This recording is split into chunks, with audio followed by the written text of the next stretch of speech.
Shalom buat kita semua. Perkenalkan, nama saya Putri Rosta Irina Musubakti. Saya dari Prodi Manajemen Usaha Perjalanan 1B. Di sini saya akan presentasikan pariwisata dengan motivasi keagamaan yang diambil contohnya yaitu Geraha Maria Anai Pelangkani. Kita masuk ke sejarah dan latar belakang berdirinya. Geraha Maria Anai Pelangkani dibangun pada tahun 2001 di atas tanah di daerah Tanjung Selamat dan berdiri sempurna pada tahun 2005 yang didalangi oleh Pastor James dengan kerja keras, kesabaran, dan keberanian. Ia berjuang dengan tangan dinginnya dan hanya mengandalkan dana dari para donatur yang bersedia untuk menyumbang.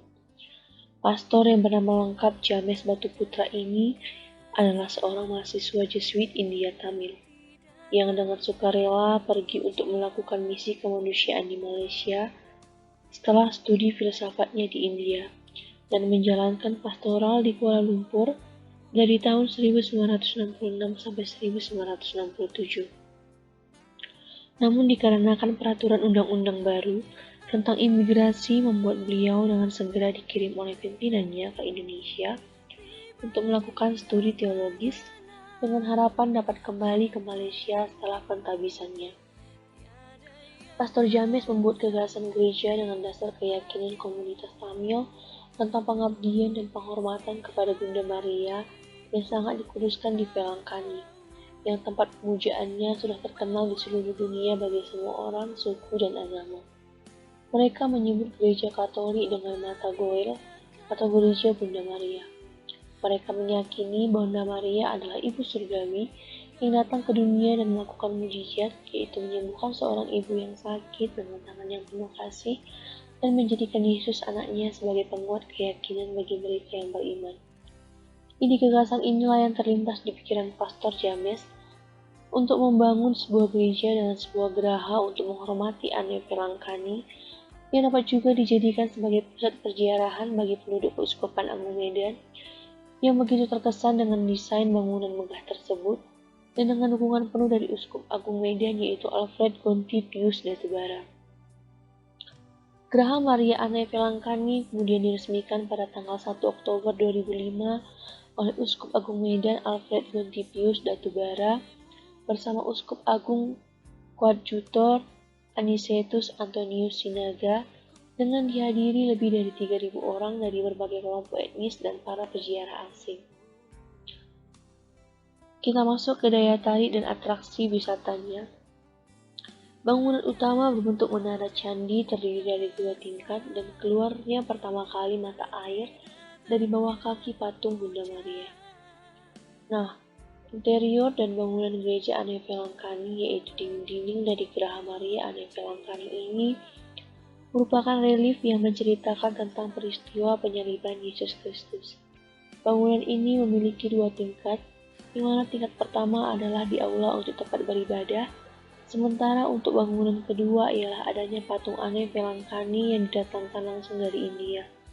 Mereka yang datang akan merasa menemukan suasana tenang di Geraha Anai Pelangkani. Satu lagi yang cukup unik di balik berdirinya Geraha Anai Pelangkani ini bisa dibilang keajaiban. Setelah beberapa hari Geraha Anai Pelangkani didirikan, tepat di bawah telapak kaki dari patung Bunda Maria, terdapat mata air dengan sendirinya. Oleh masyarakat setempat, sumber mata air ini dipercaya dapat menyembuhkan penyakit. Para warga percaya akan kekuatan sumber mata air yang muncul sebagai air yang bisa menyembuhkan segala macam penyakit. Sisi unik dari Geraha Anai Pelangkani ini bisa dilihat dari berbagai tempat. Misalnya saja dari geraha yang terletak pada keaslian arsitektur Indo-Mogul. Setiap ornamennya dilakukan oleh tangan-tangan amatir yang mana memiliki makna dari kitab suci. Bangunannya berbentuk menara candi dan ada 2 tingkat. Kita masuk ke mempelajari nilai-nilai kekristenan melalui objek yang dimaksud. Karena fungsinya yang juga masih sebagai tempat peribadatan, jika tengah ada ibadah bersama, sebaiknya kita menunggu atau memilih berganti hari untuk mengunjungi gereja tersebut. Nah, ketika kita masuk pertama kali, kita akan dihadapkan dengan gerbang pintu masuk Yang bisa kita lihat adalah sambutan inkulturatif dari Rumah Adat Sumatera Utara yang menghiasi bagian atas pintu masuk.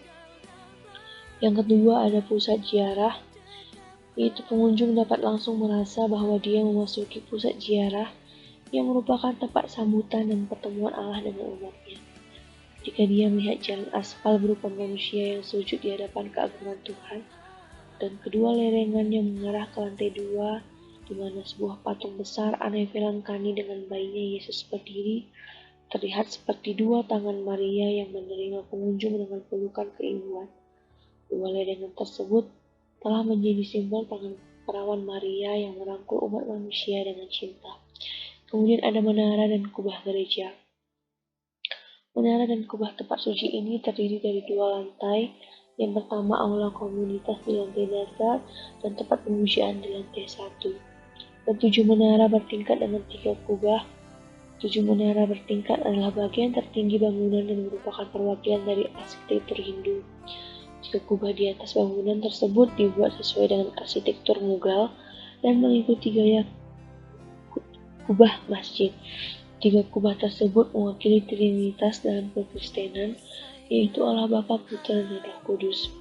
Ketika seseorang pergi ke surga, dia dipertemukan kembali dengan Trinitas yang terberkati. Kemudian ada balkon lerengan. 2 lantai tempat suci dihubungkan oleh lerengan yang mengaitkan secara simbolis menghubungkan bumi dan langit. Menara memiliki balkon yang ditutupi dengan lukisan 7 hari penciptaan manusia, seperti yang diceritakan dalam kitab Kejadian, dari yang pertama hingga tanggal terakhir penciptaan. Di atas lerengan juga terdapat lukisan kelahiran Yesus dan masa mudanya, dan juga salib yang memimpin jalan menuju ke penyalibannya. Kemudian ada air mancur yang merupakan simbolis dari sumur Yakub. Di depan serambi di pusat aula komunitas ini terletak sebuah sumber air mancur yang menarik, yang merupakan simbolis dari sumur Yakub, di mana adegan Injil Yesus bertemu dengan wanita Samaria yang datang untuk mengambil air digambarkan. Dia meminta wanita itu untuk memberi dia sesuatu untuk diminum dari apa yang dia ambil, yang bisa kita lihat di Yohanes 4 ayat 7. Dan dia bertanya-tanya mengapa seorang pria Yahudi mau berbicara kepada seorang wanita Samaria, yang bisa kita lihat di Yohanes 4 ayat 9. Nah, kemudian ada lantai dasar diperuntukkan untuk komunitas, dan pintu masuk dan jendelanya ditata dengan iwan atau pintu masuk melengkung, yang biasanya ditemukan di masjid-masjid Medan. Ruang terbuka aula memiliki kemiripan dengan musola yang ada di masjid. Balai komunitas dimaksudkan untuk pertemuan dan fungsi lain bagi umat Allah, terlepas dari agama apapun. Ini dimaksudkan untuk mengumpulkan orang-orang beriman baik iman apapun. Tidak ada pintu ke aula ini dan hal ini mencerminkan keterbukaan. Aula ini dinamai Aula Santa Ana Sampena Ibu Maria. Kemudian lantai atas yaitu gereja. Sementara lantai dasar adalah simbol bumi di mana orang-orang dari semua iman berkumpul dalam persaudaraan. Lantai atas adalah gereja yang layak, yaitu tempat untuk berdoa dan penghormatan. Kemudian ada bangunan Geraha Maria yang didukung oleh 12 tiang. Seluruh bangunan kuil bersandar pada 12 tiang. Ini adalah simbol gereja Kristus yang dibangun di atas dasar ke-12 rasul tersebut. Jadi di setiap tiang patung salah satu rasul berdiri sebagai wali. Kemudian ada hal-hal yang bisa diterapkan dalam industri pariwisata. Nah, hal-hal yang bisa kita terapkan dalam industri pariwisata yaitu di dalam Geraha Velangkani ini adalah tidak hanya umat Katolik yang dapat mengunjungi tempat ini, tetapi dari berbagai suku dan agama dapat datang untuk melihat keindahan bangunan tersebut. Kita masuk ke kesimpulan. Kesimpulannya adalah Geraha Maria Anai Velangkani adalah gereja Katolik bergaya India Muda yang dibuka pada tahun 2005 di Kota Medan, Indonesia. Gereja ini dipersembahkan untuk Bunda Velangkani atau Santa Maria Bunda Penyembuh yang baik. Saran, dengan adanya wisata rohani ini, marilah kita saling menjaga dan melestarikan wisata ini dan memperkenalkannya sampai ke luar negeri. Sekian hasil presentasi saya. Terima kasih dan shalom.